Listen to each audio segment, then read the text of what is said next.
They called him the Great Chief, a man who rode like a spirit over the desert, whose mind was as sharp as the flint knives his warriors carried. His name echoed through the canyons and arroyos of the Southwest like a warning. He was Cochise, leader of the Chiricahua Apache, warrior, diplomat, survivor, legend, the son of the mountain. Early years of Cochise was born around 1805, most likely in the region that is now southeastern Arizona, then part of northern Mexico. He belonged to the Choconen band of the Chiricahua Apache, one of four major subgroups of the Chiricahua people. The Apaches lived by a strict code of honor and loyalty. They were raised to ride, hunt, and fight from a young age, and Cochise excelled in all three. Tall for his people, with a commanding presence and intense black eyes, he was known for his ability to read terrain like a tracker reads a trail.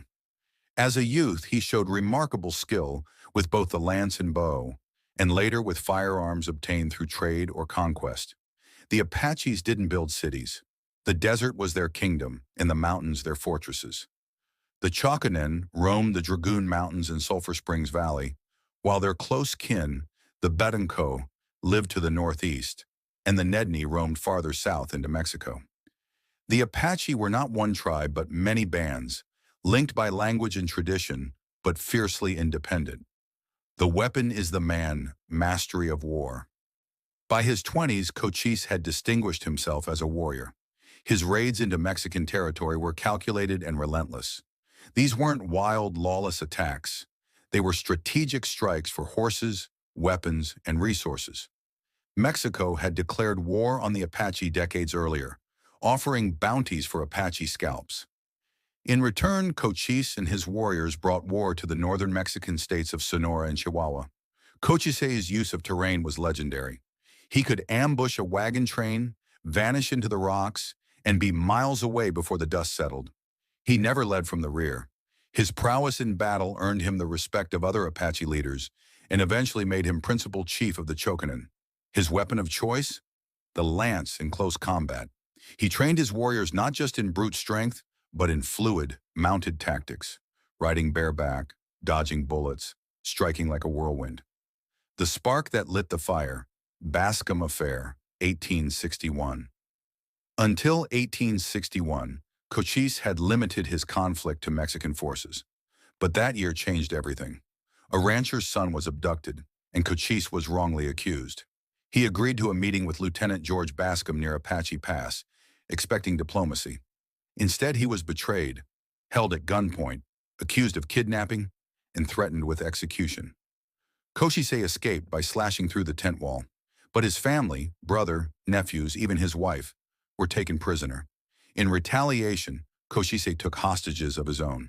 When negotiations failed, blood spilled on both sides. The Bascom Affair, as it came to be known, ignited 11 years of continuous warfare between the U.S. and Cochise's Apache bands. The Apache Uprising, guerrilla genius, from 1861 to 1872, Cochise waged one of the most successful guerrilla campaigns in U.S. history. His knowledge of mountain passes, his ability to survive in arid land, and his military cunning kept U.S. troops constantly on the defensive. He led raids on stagecoaches, supply trains, and forts. Apache Pass became a killing ground. Soldiers dreaded the name Cochise. He never attacked blindly. Every raid had purpose. He joined forces with Mangus Coloradas, a Bedonkohe chief and his father-in-law, in a devastating alliance. But Mangus was captured and murdered under a white flag of truce in 1863. His mutilated body returned to the Apache as a warning. The betrayal only deepened Cochise's resolve. Mountains and revenge. Defender of the Chiricahua, Cochise's sanctuary was the Dragoon Mountains, a nearly impregnable stronghold. He was known to disappear into the cliffs as if he were made of stone himself. And though the fighting was brutal, Cochise enforced his own code. Civilians were spared when possible. Captured soldiers were often released with messages, "Tell your leaders to leave our land." This wasn't random violence. It was resistance against invasion. The Apache were not trying to conquer. They were trying to survive. Path to peace, the final negotiation. By 1871, Cochise had grown tired. He had lost family, warriors, and friends. His once vast war party was diminished. but his spirit was unbroken. Enter Tom Jeffords, a former Army scout who dared to ride alone into Apache territory. Where others saw a savage, Jeffords saw a man. He offered respect, not treachery, and against all odds, Cochise listened.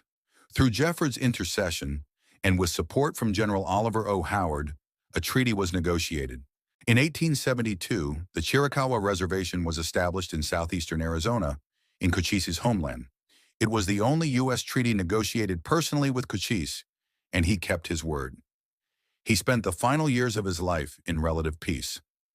Death without chains. Cochise's final days. Cochise died in 1874, likely of stomach cancer, in his homeland.